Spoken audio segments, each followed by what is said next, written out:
Hi, my name's Trevor. I'm here with EVC Security and Electric. Today I want to show you how to replace the batteries on your Yale Real Living door lock.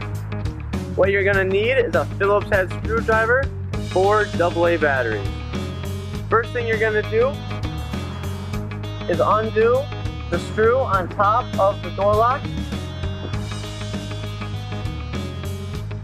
Pull up and pull the cover off.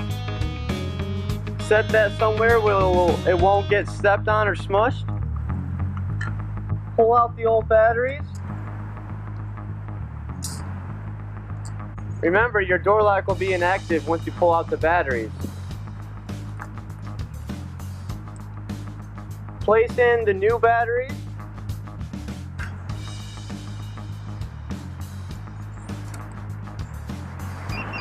You'll hear it beep. Grab that cover,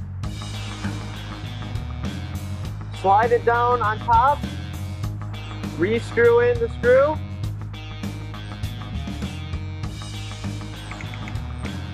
and you're done. Thanks for watching. I hope this video was helpful. Find us on social media. Visit our website at evcse.com. If you have any questions or concerns, message me or email me. Till next time, my name is Trevor with EVC Security and Electric.